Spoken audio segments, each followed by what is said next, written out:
My name is Rob Fahey. I've been the real tennis world champion for 26 of the last 28 years. My name's Fahey. I'm the ladies real tennis world champion and I've held the title since 2011. Married in 2014. Married almost 10 years. Certainly the biggest differences between real tennis and tennis. The most obvious difference, I guess, is the fact that we're a walled game. So it's like a kind of giant squash court with a net in the middle. So you play off all the surfaces. You know, they're about as similar as tennis and cricket. You know, they're two very, very different games. We can see from a lawn tennis racket and a real tennis racket, we have quite a significant difference. You know, lawn tennis rackets are designed to hit a much softer ball, and so the heads are kept very small, so the tension of the racket can remain very high. So the real tennis ball is solid, made of cotton, and so we don't get a very big bounce out of it. Right, versus the pressurized modern tennis ball, which gives you a pretty decent bounce. The first mention of a game similar to this in literature is kind of 1200s. The courts haven't really changed that much since then.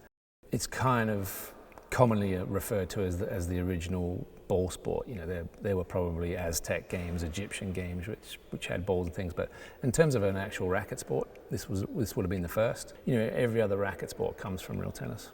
So quite a few differences between real tennis and the modern game of tennis. Probably the first easy place to start would be the difference in serving. In real tennis, we're serving up onto a sloping roof, so the ball comes much different and just falls into the court down the other end.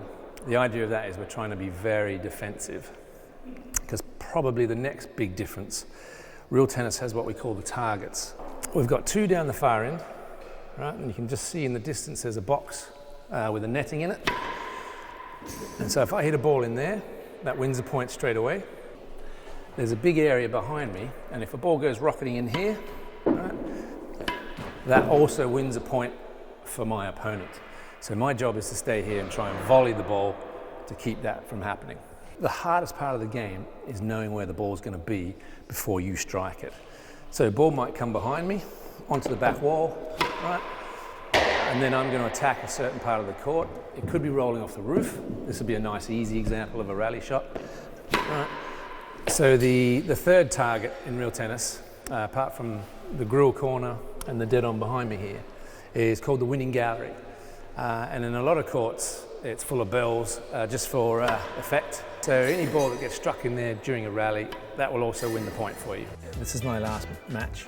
So win, lose or draw, I'll be retiring, having done more than my fair share. But I think Claire would probably like to carry on a bit longer. Yeah, I'll keep going as long as I can. Yeah, I've got a few more years to catch up on Rob's titles. It's a fairly competitive household, so I'll keep going for as long as I can, as long as I'm, fit and able.